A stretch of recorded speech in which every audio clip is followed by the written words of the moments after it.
우리가 매일매일을 살아가다 보면 마음이 참 행복하고 기쁜 일들만 늘 있어야 되는데 또 그렇지 못하고 힘들고 어려운 상황들을 맞이하게 되기도 하고 또 현실의 문제들이 요즘 많이 어렵기 때문에 두려움 가운데 빠지기도 하죠. 미래에 대한 두려움, 앞으로 어떻게 살아가야 될 것인가, 이런 문제들이 우리 가운데 참 많이 들어오게 됩니다. 저도 마찬가지고 두려움은 우리가 인간의 삶을 사는 동안에 피할 수 없는 인간의 감정 중에 하나가 아닌가 생각이 듭니다. 그럴 때 우리는 어떻게 해야 될 것인가, 두려움 가운데 빠진 우리는 어떻게 이 세상을 살아가야 될 것인가. 오늘 우리가 살펴보는 이 사도행전의 말씀은 바울이 예루살렘에 와서 당한 일들에 대해서 살펴보고 있습니다. 사도 바울 한 사람 때문에 예루살렘에 큰 소동이 일어났죠. 그래서 한 사람으로 말미암아 예루살렘이 그야말로 지금 오순절 기간인데 굉장히 큰 문제에 휩싸였어요. 천부장이 도대체 이 바울이란 사람 때문에 왜 이런 큰 소동이 일어났는가, 그걸 알고 싶어서 유대인들의 가장 큰 회의였던 이 산헤드린 공회, 우리는 공회라고 이렇게 표현하고 있는데 산헤드린 공회를 소집을 합니다. 천부장이 산헤드린 공회에 앉아 회의를 소집을 하는데 이 소집한 회의의 목적은 무엇이냐면 이 바울이라는 이 사람이 도대체 무슨 죄를 지었는가, 이 사람이 왜 사람들은 이 사람 때문에 이렇게 소동이 일어났는가 하는 것에 대해서 알고 싶은 거예요. 그래서 거기 산헤드린 공회가 소집이 되었는데 바울은 어떤 모습으로 있냐면 쇠고랑을 차고 죄수의 신분으로 거기에 있는 상황인 거죠. 참 기가 막힌 상황이에요. 얼마 전까지만 해도 복음을 전하기 위해서 세계 열방을 막 다니던 사람이 쇠고랑을 차고 지금 예루살렘 유대인들의 가장 큰 공회인 산헤드린 공회에서 죄인의 신분으로 있는 사도 바울의 모습을 우리가 볼 수가 있습니다. 우리가 이런 모습을 보면 예수님께서 바울에게 하셨던, 회심했을 때 하셨던 말씀이 기억이 나요. 우리 한번 사도행전 9장 15절 한번 같이 읽어보겠습니다. 시작. 주께서 이르시되 가라, 이 사람은 내 이름을 이방인과 임금들과 이스라엘 자손들에게 전하기 위하여 택한 나의 그릇이라. 예수님께서 아나니아에게 사도 바울이 어떤 사람인지에 대해서 설명을 하는 부분이에요. 그래서 이 사람은 예수 그리스도 이름을 증거하는데 첫째는 이방인들에게, 그리고 임금들에게, 그리고 이스라엘 자손들에게 전하기 위하여 택한 나의 그릇이다라고 말씀하세요. 근데 16절에 보면 한번 이 말씀도 읽어보겠습니다. 시작. 그가 내 이를 위하여 얼마나 고난을 받아야 할 것을 내가 그에게 보이리라 하시니. 문제는 뭐냐면 그리스도를 증거하는데 편안하게 증거하는 것이 아니라 고난을 받고, 여기 보니까 얼마나 고난을 받아야 할 것을 뭐냐면 많이 받아야 될 것이다 라고 말하는 거예요. 굉장히 많은 고난을 받아야 될 것이다 라고 말하고 있어요. 우리가 하나님의 말씀을 편안하게 좀 아무 위험 없이 전하는 것도 사실은 힘든 일인데 사도 바울은 고난을 받으면서 이 복음을 전해야 된다. 예언적으로 예수님이 말씀하셨는데 지금 그 상황이 그대로 재현되고 있는 거예요. 그대로 이루어지고 있는 상황에 있는 것이죠. 사도 바울은 이것 때문에 지난 10여 년 동안 굉장히 힘들고 어려웠어요. 1차 전도여행, 2차 전도여행, 3차 전도여행 하면서 이방인들에게 복음을 전했죠. 그리고 예루살렘에 와서 이스라엘 백성들, 유대인들에게 하나님의 말씀을 전했단 말이에요. 그리고 난 다음에 이제 임금들 앞에 설 준비를 하는 거예요. 그런데 이 산헤드린 공회가 뭐냐면 쉽게 말하면 유대인들에게 임금들과 같은 이들이에요. 이들은 굉장히, 왜냐하면 유대인들의 최고 우결기관이거든요. 최고 우결기관. 그렇기 때문에 가장 높은 사람, 권력자들 앞에 증거하는 상황이 된 거예요. 그리고 난 다음에 이제 쭉 내려가면 이제 뭐 총독에게 말씀을 전하고 그 다음에 나중에는 28장 넘어가게 되면 로마 황제 앞에 서게 되는 것이죠. 이게 참 하나님께서, 예수님께서 이 과정을, 사도 바울의 인생을 이렇게 이끌어가고 계시는 것을 우리가 볼 수가 있어요. 산헤드린 공회는 유대인들의 최고 의결기관이에요. 굉장히 중요해요. 여기서 회장이 누구냐면 대제사장이 회장이 되는 거예요. 대제사장은 어떤 사람이 되냐면 사두개인이 돼요. 바리새인이나 사두개인이 되는데 총 몇 명으로 구성되냐면 71명이에요. 회장이 한 명 있고 회원이 70명인 거예요. 그러면 거기에 구성하는 멤버들은 누구냐? 사두개인과 바리새인들이 구성이 되는 거예요. 근데 그 중에 힘 있는 사람들이 사두개인들이에요. 그리고 난 다음에 대표, 이스라엘 백성들의 장로들이 있어요. 장로들은 지도자거든요. 이 사람들이 또 여기에 모여요. 그러면 세계의 가장 높은 그 지도자들이 이 회의에 참석하게 된다라는 거예요. 최고죠. 이 사람들이 무슨 일을 하느냐? 이 사람들이 모여서 하는 일이 뭐냐면 유대 나라 전체 종교 회의를 관장을 해요.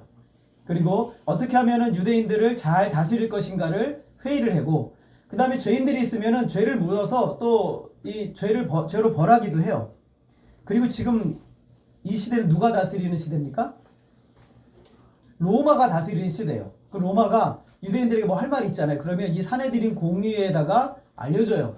그럼 거기서 결정을 해서 이 모든 내용들을 누구에게 전달하냐면 백성들에게 알려주는 역할을 하는 거예요. 그러니까 이 산헤드린 공의회는요, 이스라엘 유대인들의 영과 육에 관련된 모든 일들을 전반적으로 다 관장하는 곳이란 말이죠. 그런데 이 산헤드린 공의회에 지금 사도 바울이 섰어요. 여러분 성경을 우리가 좀 보면 산헤드린 공의회에 우리가 성경에서 제일 먼저 서신 분이 누구세요? 예수님이 서셨죠. 예수님이 산헤드린 공의회에 서서 불법적인 재판을 받아요. 그리고 난 다음에 그들의 손에 의해서 물론 총독의 손에 의해서 예수님이 십자가에 못 박혀 죽으시죠. 불법적인 재판이었어요. 그 다음에 누가 서요? 그 다음에 누가 씁니까? 스데반이 서요. 스데반이 서는데 스데반도 예수 그리스도의 이름 때문에 복음을 전하다가 이 산헤드린 공의회에 서는데 역시 불법적인 재판이에요. 그래서 이들은 이 스데반을 끌어다가 돌로 쳐서 그를 죽인단 말이에요. 그리고 난 다음에 누가 또 잡혀가냐면 베드로와 요한이 잡혀가요. 근데 참 희한하게도 베드로와 요한은 안 죽어요. 하나님이 뜻이 있었던 거예요. 하나님이 계획이 있어서 베드로와 요한은 안 죽어요. 그리고 베드로가 또 나중에 잡혀가요. 산헤드린 공회에. 근데 밤중에 감옥에 있는데 주님이 누구를 보내세요? 천사를 보내셔서 베드로를 끄집어내신단 말이에요. 하나님이 사명이 있었던 거예요. 그죠? 사명이 있었던 거예요. 그리고 이제 바울이 산헤드린 공회에 섰어요. 산헤드린 공회에 섰단 말이죠. 여러분, 우리가 이 세상의 법정을 봐도 재판관이 있고 죄인이 있으면 죄인은 여기다 이렇게 뭘 차고 있단 말이죠. 그죠? 그러면 이 죄인의 운명은 누구 손에 달려 있어요? 재판관의 운명에 달려 있어요. 재판관이 그 사람이 착한 사람인지 나쁜 사람인지 중요하지 않아요. 그 사람이 내리는 판결에 의해서 이 죄인은 그 죄가 집행이 되는 거예요. 풀려날 수도 있고 죄가 집행이 되는 거예요. 그럼 얼마나 두렵겠어요. 그죠? 저 재판관이 나에게 뭐라고 말할 것인가? 굉장히 두려운 상황이란 말이죠. 여러분, 우리 인생이 꼭 이래요. 내가 왜 여기에 있는가? 사도 바울은 지금 이 상황에서 지금 60이 다 된 이런 사람이 여기에 60이 너무 아마 그 정도 어간됐을 거예요. 이런 사람이 거기에 앉아가지고 재판관 앞에 있는 사도 바울의 생각을 한번 해보세요. 왜 내가 여기 있는가? 여러분도 우리 인생도 마찬가지죠. 힘들고 어려운 상황에 보면 내가 왜 여기 있는가? 나는 왜 고립되어 있고 나는 왜 고통받고 지금 이 자리가 왜 도대체 나에게 있는 것인가 라고 생각이 들 때가 우리 가운데 꼭 있단 말이에요. 그런 상황이 있단 말이에요. 근데 이게 내가 원해서가 아니라 누군가의 힘에 이끌려서 나도 모르게 내가 원하지 않는데 여기 와 있을 때 그 모습이 우리 가운데 있어요. 제가 아는 분이랑 잠깐 대화를 하다 보니까 잠깐 대화를 하는데 갑자기 그분이 뜬금없이 그렇게 요즘 어떻게 지내요? 내가 물어봤어요. 그랬더니 뜬금없이 뭐라 하냐면 목사님, 저는 지금 호랑이 위에 타고 있어요. 그러는 거예요. 그 말을 듣는데 굉장히 철학적으로 들리면서도 내가 무슨 판단이 이 사람이 지금 여기서 내려오면 안 되는구나. 내려올 수 없는 자기도 원하지 않는 어쩔 수 없는 삶을 살고 있구나. 그래서 저보고 하는 말이 그래요. 목사님도 마찬가지잖아요. 그러는 거예요. 그래서 생각해보니까 저도 그래요. 내려올 수가 없어요. 내려오면은 호랑이한테 물려 죽든지 아니면은 끝나는 거예요. 우리의 인생이 그렇다니까요. 그렇단 말이에요. 우리가 하나님께서 하나님의 일을 감당할 때 보면 하나님이 다 안 보여주세요. 조금씩 보여주시죠. 조금씩 보여주세요. 다 안다고 하면 우리는 이 길을 못 간단 말이죠. 주님께서 사도 바울에게 널 예루살렘으로 갈 거야 라고 말했어요. 근데 바울의 머릿속에는 로마를 품고 있어요. 거기까지 가고 싶어요. 근데 일단 예수님의 말씀은 넌 예루살렘에 갈 거야 라고 말씀하셨단 말이에요. 예루살렘에 와 있어요. 주님이 말씀 그대로 손목에 고랑을 차고 죄인의 모습으로 있단 말이죠. 신분을 하고 있어요. 그런데요, 사도 바울의 모습이 그 누구보다 당당해요. 우리 1절 말씀 한번 같이 읽어보겠습니다. 시작. 바울이 공회를 주목하여 이르되 여러분 형제들아, 오늘까지 나는 범사의 양심을 따라 하나님을 섬겼노라 하거늘 여기서 주목하다라는 것은 노려본다는 뜻이에요. 공회원들 여러분, 죄인들이 고개를 바짝 들고 노려볼 수가 있습니까? 저 사람의 말 한마디에 의해서 나는 끝나는 거예요. 그러니까 노려볼 수가 없어요. 노려보면서 뭐라고 말하냐면 형제들아 이렇게 얘기하고 있어요. 기가 막힌 말이에요. 보통 사도 베드로가 사내들인 공회에 갔을 때 뭐라고 말했냐면 백성의 관원들과 장로들아 라고 이제 그들의 직분을 불렀단 말이에요. 근데 그게 사실은 맞아요. 격식에. 근데 이 사도 바울이 뭐라냐면 그런 거 다 빼버리고 형제들아 이렇게 말하니까 재판석에 앉은 사람들이 기가 막힌 거예요. 판사들한테 어이 형제들아 이렇게 얘기를 하는 거예요. 사도 바울이. 굉장히 담대하죠. 두려움이 하나도 없어요. 얼마나 담대한지. 이 사도 바울이 담대한 이유는 제가 오늘 말씀을 보면서 내가 3가지 이유를 찾았어요. 첫 번째 이유는 뭐냐면 이 사람이 지금 하나님만 바라보기 때문에 그래요. 하나님만. 쇠사슬을 차고 있느냐 안 차고 있느냐의 차이지 하나님 앞에서 다 똑같은 거예요. 그죠? 여러분 그래요 안 그래요?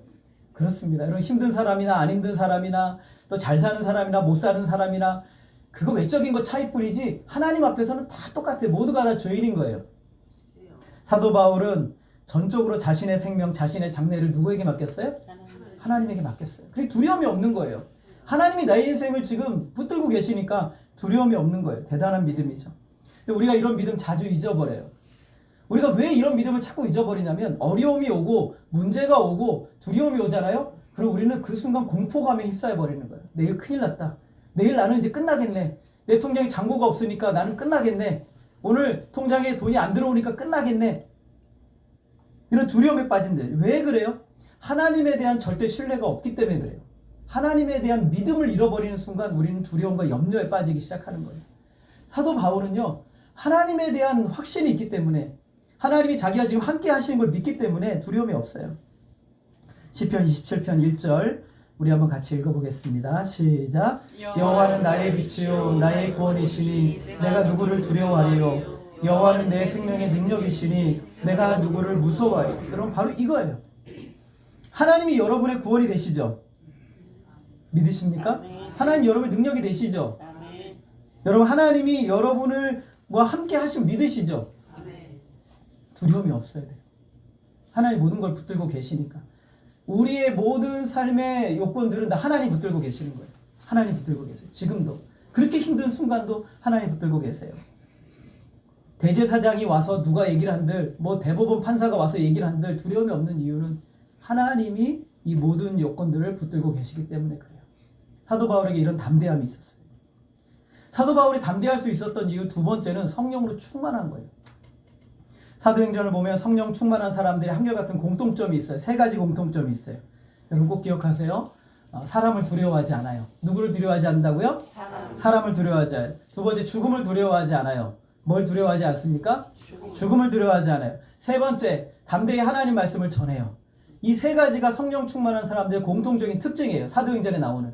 사람을 두려워하지 않죠. 죽음을 두려워하지 않죠.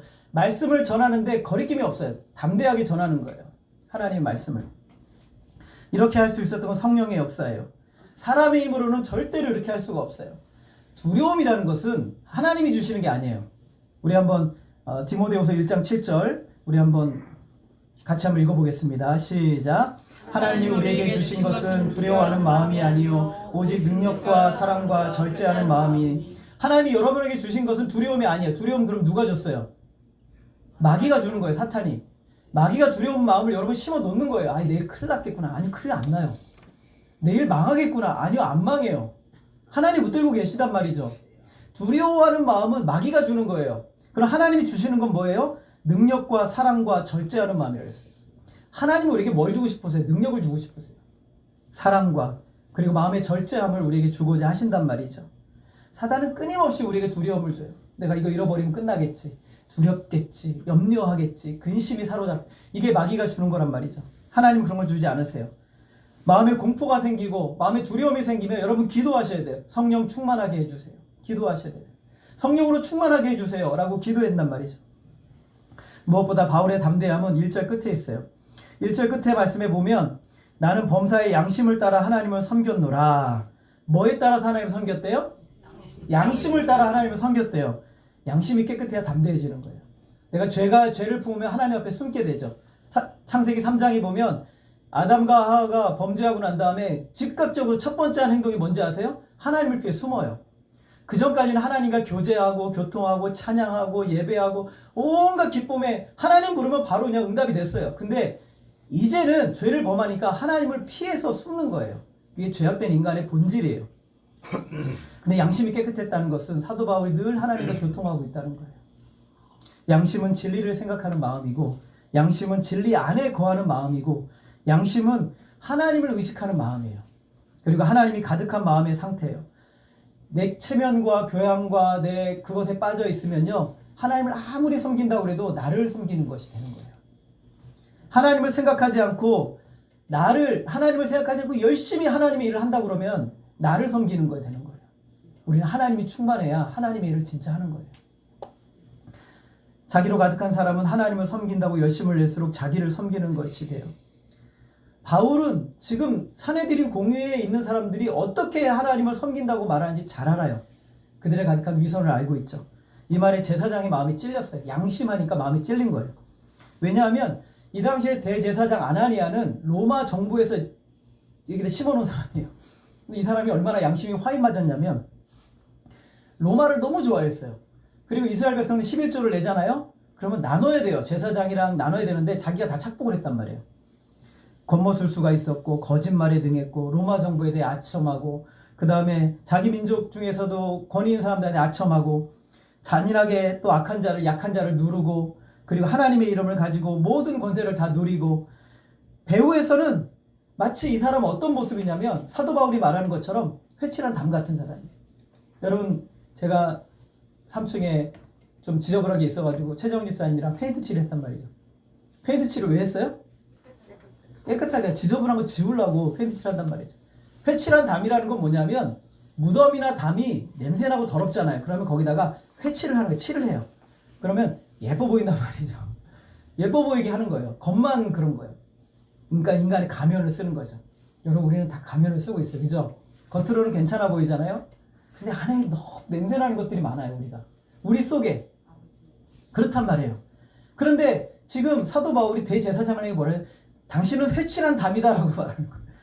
겉은 깨끗해 보이는데 그날 뭐 이렇게 로션도 바르고 또 선크림도 바르고, 그 다음에 뭐예요? 그 다음에 하얗게 하는 거 뭐예요?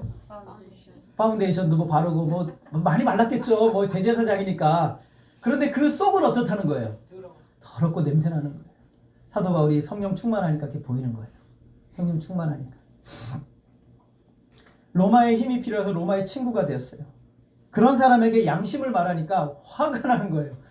양심 생각하면 너무 기분이 나쁜데 사도 바울이 그 공회원들 다 모였는데 자기가 양심으로 하나님을 섬겼다니까 기분이 나쁜 거예요. 그래서 옆에 있는 사람들이 야, 가서 저 사람의 입을 쳐라, 그렇게 얘기하는 거예요. 그랬더니 쳤겠어요? 안 쳤겠어요? 쳤겠죠. 입을 딱 쳤을 때 입 딱 쳐라 하고 쳤단 말이죠.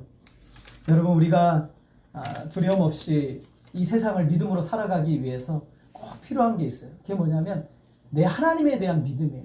하나님에 대한 신뢰가 있어야 돼요. 여러분, 하나님을 믿으셔야 돼요. 그리고 날마다 성령 충만함을 구하세요. 주님, 나를 성령으로 충만케 해주세요. 그리고 양심에 가책이 없이 두려움 없이 살아갈 수 있도록 말씀 중심으로 살아가고 그래야 한단 말이죠. 바울도 사내들이 공회 회원이었어요. 옛날에는 굉장한 지위에 있었던 사람이죠. 그러니까 자기를 신문하는 사람들이 어떤 마음으로 자기를 신문하는지 누구보다 잘 알아요. 그래서 율법을 지킴으로 자신의 공로를 만들어 하나님을 잘 섬긴다라고 하면서 섬기고 있는 거 잘 알았어요. 양심이 다 화인 맞은 사람들이죠. 하나님이 가득한 마음으로 섬겼어요. 섬기지 않았어요. 그들 하나님이 없다고만. 예수님께서 그들에게 뭐라 하냐면 너희 속에 하나님을 사랑함이 없다고 그러셨어요. 그 사람들이 그랬단 말이죠. 사도 바울이요, 나는 양심을 따라 하나님을 섬겼노라 라고 말하는 그 말 속에 담겨진 또 다른 의미가 있어요. 그게 뭐냐면 너희들은 하나님을 어떻게 섬기느냐라고 물어본 거예요. 너희도 하나님 잘 섬기고 있느냐라고 물어본 거예요. 그래서 섬겼다라는 단어는 헬라어로 폴리티오마이라는 단어인데 여기서 폴리틱스라는 단어가 나왔어요. 그러니까 정치라는 단어가 나왔어요. 근데 이 단어가 뭐냐면 시민대로 산다라는 뜻이에요. 그러니까 하나님 나라의 법대로 법의 시민다운 모습으로 하나님 나라의 자녀다운 모습으로 자기는 살아왔다라고 얘기를 하는 것이죠. 전심전력 다했다는 거예요. 이 말을 듣고 대제사장 아나니아가 화가 나서 바울의 입을 치라고 했어요. 한 대 얻어맞은 한 대 얻어맞은 바울이 어떻게 입을 닫았을까요? 입을 닫으면 안 되죠. 3절 우리 같이 한번 읽겠습니다. 시작. 바울이 이르되 해치란다며 하나님이 너를 치시리로다. 네가 나를 율법대로 심판한다고 앉아서 율법을 어기고 나를 치라 하느냐 하니, 아까 말했던 것처럼 너는 회칠한 무덤이야, 회칠한 담이야 라고 이렇게 얘기를 한단 말이죠. 그랬더니 옆에 있던 사람이 뭐라고 말하냐면, 아니 어떻게 대제사장한테 욕을 하느냐 라고 이렇게 얘기를 해요. 그때 사도 바울이 참 말도 잘해요. 5절입니다. 우리 같이 한번 읽겠습니다. 시작. 바울이 이르되 형제들아 나는 그가 대제사장인 줄 알지 못하였노라. 그렇하였으되 너희 백성의 권리를 비방하지 말라 하였느니라 하더라. 자, 사도 바울이 뭘 하냐면, 나 몰랐다는 거예요. 여러분 몰랐겠어요? 몰랐을 수가 없죠. 제일 가운데 제일 위에 서 있는데 어떻게 모르겠어요. 다 알았죠. 알았는데 그래 너희 백성의 관리를 비방하지 말라. 출애굽기에 나온 말씀을 인용을 합니다. 신명기에 나온 말씀을 인용을 해요. 자, 그런데 사도 바울은 여기서 사과를 하는데 자기가 죄를 범했다고 사과하는 게 아니에요. 무슨 말이냐면 관리의 직분을 인정하지 않은 것에 대해만 내가 사과한다. 나는 내가 죄를 범했다고 사과하는 게 아니라는 거예요. 이게 무슨 말이냐면, 아니 저 사람이 대제사장이냐? 그러면 대제사장처럼 살지도 않으면서 대제사장 직분을 갖고 있단 말이냐? 내가 대제사장의 직분에 대해서는 내가 사과하지만 무시한 거 사과하지만 그 사람의 죄에 대해서는 용납할 수 없다라고 이야기를 하는 거예요. 굉장하죠. 할 말 다 합니다.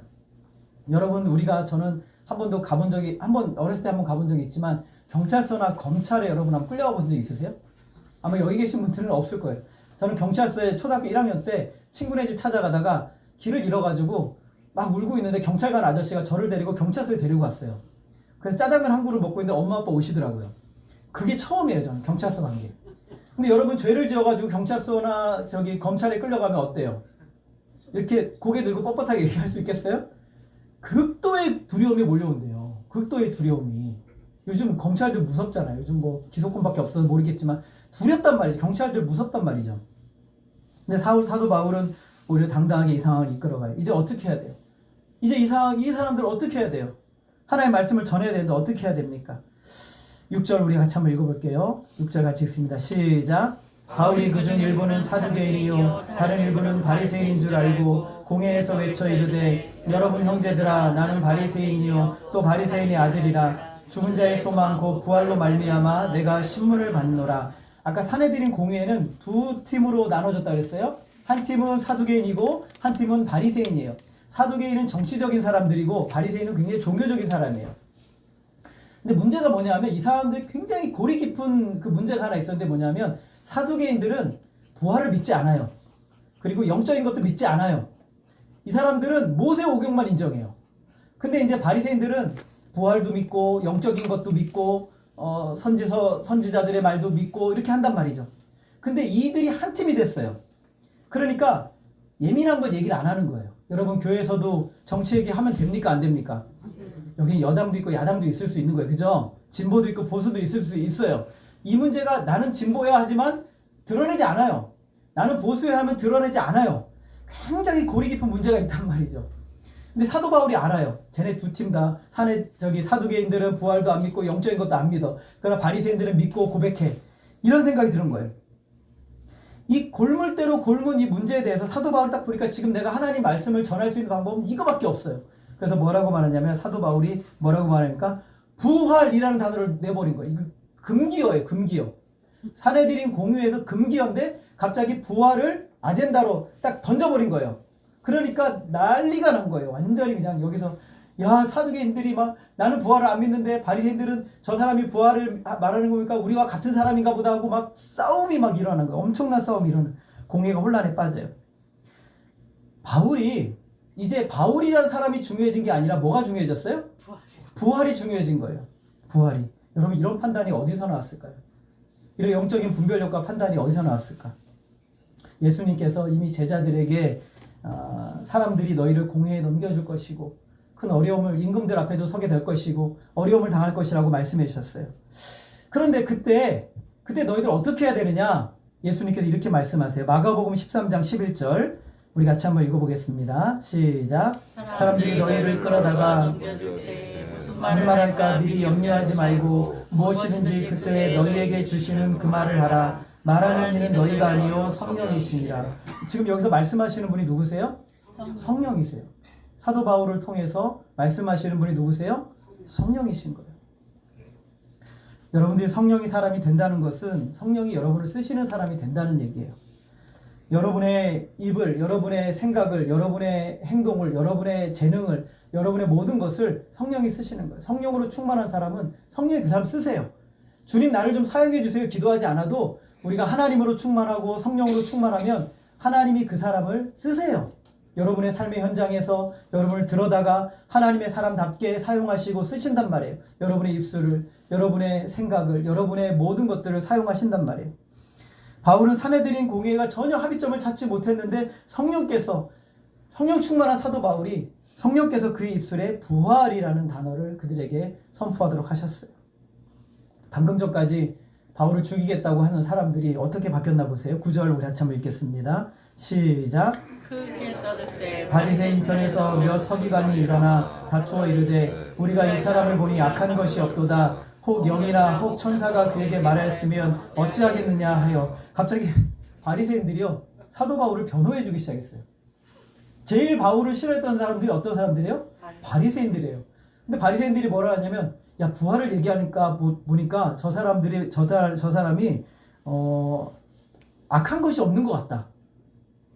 저 사람이 부활을 얘기하는 거 보니까 악한 것이 없는 것 같다. 그리고 저 사람에게 말을 준 분이 천사나 혹시 영이면 어떻게 하겠느냐. 이 당시에는 천사 숭배가 있었거든요. 그러니까 천사나 영이 줬다면 영적인 하나님께서 천사를 동원해서 그에게 말씀을 주셨다면 어떻게 하겠느냐라고 얘기를 한 거예요. 바울을 대변해 주고 있어요. 한순간에 공회가 두 패로 나누어져서 큰 분쟁이 일어나요. 그 중간에 누가 있어요 지금? 사도 바울이 있어요. 사도 바울. 그래서 천부장이 보니까 사도 바울이 몸이 찢겨질 것 같아요. 왜냐하면 이리 잡아 끌고 저리 잡아 끌고 바리새인들이 이제 얘 살려줘야 되겠다고 하고 잡아 끌겠죠. 사두개인들이 얘를 죽여야 된다고 잡아 끌겠죠. 온갖 난리가 난 거예요. 천부장이 보니까 사도 바울이 몸이 찢겨져 죽을 것 같아요. 그래서 군인들에게 명령해서 야 빨리 군사들 데려다가 바울 데려다가 영내로 데리고 가라 하고 명령을 합니다. 그래가지고 사도 바울을 거기서 끄집어내서 영내로 데리고 들어가게 됩니다. 여러분 지금 사도 바울의 상황이 어떤 상황이에요? 기가 막힌 상황이죠. 예루살렘에 들어와서 한 이틀 동안에 죽을 고비를 벌써 3-4번을 넘기고 있어요. 기가 막힌 상황이죠. 그냥 3차 전도여행 마치고 예루살렘으로 돌아와서 구제연금 전달하고 야고보 집에서 좀 쉬었다가 안디옥 좋잖아요. 안디옥에 갔다가 로마로 갔으면 얼마나 편했을까. 굳이 거기서 성도들이 얘기한다고 그 결례를 행하고 거기서 모함을 당하고 죽을 위기를 이렇게 넘길 이유가 어디에 있는가. 천부장이 영내로 데려 들어왔을 때 순순히 들어갔으면 좋았을 텐데 한마디 하겠다고 해가지고 또 말 한마디 하는 바람에 죽을 위기를 넘기고 또 사내들인 공회에서 말 한마디 던져가지고 죽을 위기를 또 넘기게 됩니다. 이런 상황이 일어나는 거죠. 여러분 우리가 이 모든 것을 우리가 바라볼 때 누가 지금 이 상황을 주도하고 있어요? 천부장이 주도하고 있습니까? 아니죠. 이 사내들인 공회의 의장이 대제사장이 주도하고 있어요? 아니죠. 바리새인 사두개인 그 누구도 주도하고 있잖아요. 우리가 봤을 때는 너무 어지럽고 정신없고 그리고 폭동같이 일어나는 그 모습이 있는데 이 모든 하나의 그림을 지금 누가 지금 붙들고 계세요? 하나님이 붙들고 계세요. 하나님이 지금 이 그림을 이 사건들을 하나님이 하나하나 정확하게 이끌어가고 계시다라는 것을 우리는 성경을 통해 볼 수가 있어요. 우리가 혼란과 소동 같은 삶이 우리 가운데 늘 지나가고 있잖아요. 답답하고 언제까지 내가 이 상황을 만나요? 언제까지 내가 이 일을 당해야 돼요? 라고 생각할 때가 있습니다. 그런데 우리가 이 혼란과 소동의 상관, 내 마음의 고통의 순간에도 우리가 꼭 기억해야 될 게 있는데 뭐냐면 하나님이 일하고 계신다는 거예요. 선하신 하나님이 지금 이 모든 상황에 하나님의 손 안에 붙들고 계세요. 하나님의 선하신 뜻 안에 나의 삶의 현장이 아주 세밀한 순간까지도 다 있다라고 믿는 믿음을 가진 사람들이 기독교인이에요. 오늘 저와 여러분인 것이죠. 우리가 받아들일 수 없고 이해할 수 없는 상황이 올지라도 가장 지혜롭고 선하신 분이 누구세요? 하나님이시죠. 하나님의 선하심을 믿지 못하는 게 죄예요. 하나님의 선하심을 믿지 못하는 게. 사도 바울이 감옥에 들어갔어요. 다시 감옥에 들어갔는데 밤이 됐어요. 바울이 그렇게 담대하지만 두려움이 와요, 안 와요? 두려움이 온단 말이에요. 밤중에 혼자 여러분 있어 보세요. 그 소동을 며칠 동안 당하고 나서 감옥에 혼자 갇혀있는 사도 바울의 마음을 한번 생각해 보세요. 두려워요. 죽을 수도 있겠구나, 여기서. 내 인생 이제 끝날 수도 있겠구나 라는 두려움이 막 몰려온단 말이에요. 막 몰려와요. 바울이 힘을 잃고 두려움에 빠졌을 때가 사도행전 한 3번 정도 나오는 것 같아요. 물론 더 많았을 거예요. 근데 그때마다 놀랍게도 주님이 찾아오세요. 주님이 찾아오세요. 바울이 고린도에서 복음을 전했을 때 이제는 두려워서 도대체 여기 전할 수가 없다. 고린도인도 보통 사람들이 아니거든요. 떠나야 되겠다라고 생각을 했어요. 그날 밤에 환상 가운데 바울을 찾아오세요. 우리 사도행전 18장 9절 10절 우리 같이 한번 읽겠습니다. 시작. 두려워하지 말며 침묵하지 말고 말하라. 내가 너와 함께 있음에 어떤 사람도 너를 대적하여 해롭게 할 자가 없을 것이니. 주님 뭐라고 하세요? 두려워하지 말아라. 내가 이 상을 다 붙들고 있으니까 알거든요? 아는데도 두려운 거예요. 아는데도 두려운 거예요. 두려워하지 마라. 침묵하지 말고 말하라. 어떤 사람도 너를 대적할 자가 없을 것이다. 그리고 쇠사슬에 매여서 이제 로마로 압송이 돼서 배를 타고 가는데 풍랑도 만나고 큰 어려움을 만나요. 사도 바울이 그날 밤에 약간 두려웠어요. 내가 이러다가 물에 빠져 죽는 게 아닌가. 이제 끝났겠구나 라고 생각이 들었어요. 근데 그날 밤에 또 주님이 나타나셨어요. 사도행전 27장 24절 우리 같이 읽겠습니다. 시작. 바울아 두려워하지 말라. 내가 가이사 앞에 서야 하겠고 또 하나님께서 너와 함께 하게 하는 자를 다 내게 주셨다 하였으니.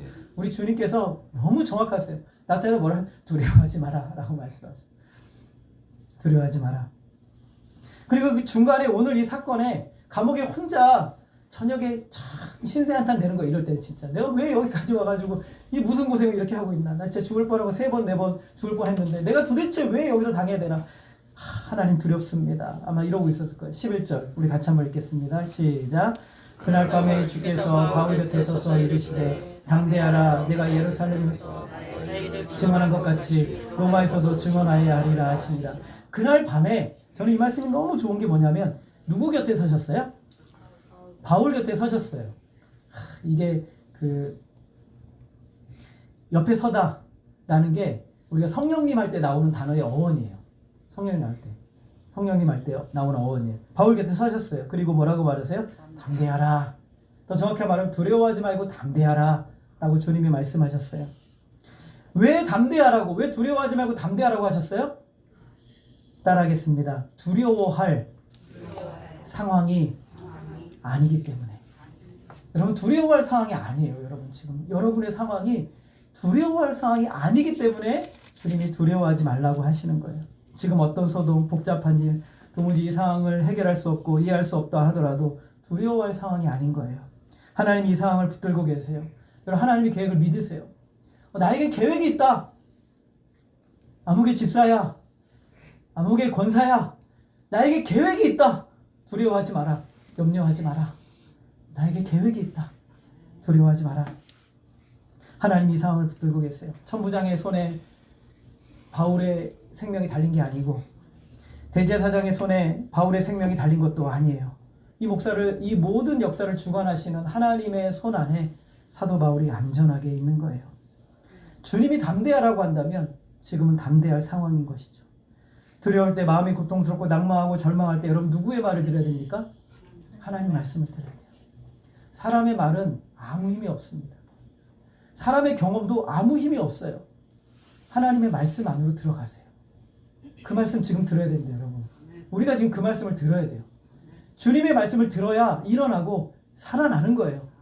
하나님의 말씀을 사실로 믿고 그 말씀을 받아야 오늘 내가 일어날 수가 있는 거예요. 우리가 이것을 볼 때 하나님의 자녀는 예수 그리스도를 위해 살다 보면 참 두려워할 일들이 많구나 라는 것을 깨닫게 돼요. 그러므로 우리는 늘 주님이 은혜로 주시는 담대함을 가질 수 있도록 주님의 말씀을 계속 들어야 돼요. 사람의 말이 아니라 주님의 말을 들어야 돼요. 예수님께서 십자가에 못 박히시기 전에 제자들에게 긴 설교를 하셨는데 그 긴 설교가 요한복음에 기록이 되어 있어요. 그 첫 번째 예수님의 말씀이 이거예요. 우리 한번 같이 읽어보겠습니다. 요한복음 14장 1절 시작. 너희는 마음에 근심하지 말라. 하나님을 믿으니 나를 믿으라. 예수님이 첫 번째 설교를 시작하시면서 하시는 말씀이 뭐예요? 따라하겠습니다. 너는 마음에 근심하지 말라. 하나님을 믿으니 나를 믿으라. 그리고 맨 마지막 설교의 결론이에요. 설교의 결론 16장 33절 같이 읽겠습니다. 시작.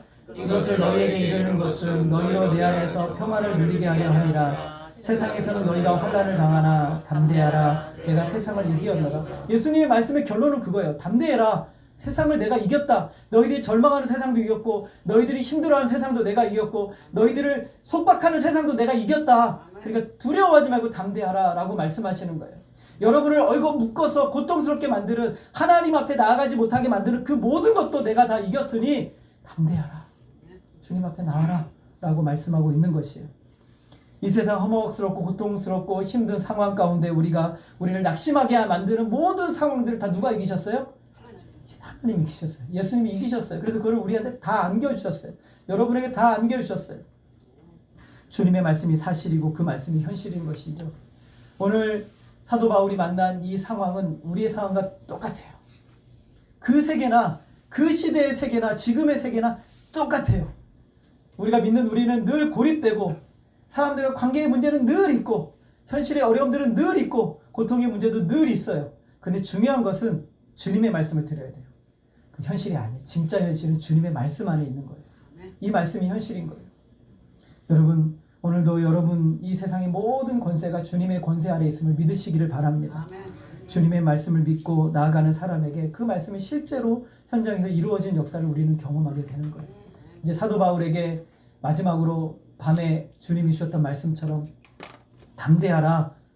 오늘 내가 여기에 있었던 것처럼 네가 로마에도 갈 것이다 라고 말씀하신 대로 사도 바울은 로마로 가게 돼요. 오늘 여러분에게 하나님이 약속하신 말씀 그대로 하나님의 역사는 여러분의 삶을 통해서 그대로 이루어져요. 그것이 하나님의 약속인 것이죠. 오늘도 우리를 구원하시고 생명 주셔서 이 땅 가운데 하나님의 자녀로 살게 하시는 하나님께서 오늘 우리에게 이 약속을 주시는 거예요. 두려워하지 말고 담대해서 내가 부르는 그날까지 이 사명 끝까지 감당하고 내가 너를 지킬 터이니 믿음으로 나를 의지하고 믿음으로 따라와라 라고 오늘 우리에게 말씀하고 계세요. 여러분 이 말씀 의지하시고 오늘도 여러분 홀로 외로이 고통 가운데 있을 때 주님의 음성을 들으셔서 그 말씀이 여러분에게 힘이 되고 용기가 되고 승리가 되어서 이 세상 가운데서 하나님의 자녀로서 승리하시는 저와 여러분 되어지기를 주님의 이름으로 소원합니다. 기도하겠습니다. 하나님 아버지, 사도 바울의 인생은 참으로 너무나 곤고하고 고통스러워 보이지만 그는 그 어느 때보다도 주님으로 충만하고 주님이 그 곁에 서셔서 그에게 말씀하시고 주님이 그에게 힘을 주시고 용기를 주시는 것을 우리가 보게 됩니다. 하나님 오늘 우리에게도 동일하게 하나님 역사하고 계심을 믿습니다. 하나님 우리 모든 성도들을 붙들어 주시고 여러 가지 만나는 환경과 어려움 가운데서도 우리 주님 바라보며 믿음으로 나아갈 수 있도록 인도하여 주옵소서. 이 세상 험하고 고통스러운 상황 가운데 있지만 우리 주님 이기셨고 승리하셨음을 확신하면서 오늘도 믿음의 삶 살아낼 수 있도록 인도하여 주옵소서. 두려워할 것이 아니고 담대하게 주님을 바라보게 하시고 하나님 오늘 우리로 하여금 하나님이 주시는 하늘의 위로와 평강과 능력이 넘쳐날 수 있도록 인도하여 주시옵소서. 하나님 주실 은혜를 사모하며 주께서 하나님 우리 모든 성도들을 붙들어 주시기를 간절히 원하오며 예수 그리스도의 이름으로 기도하였습니다. 아멘.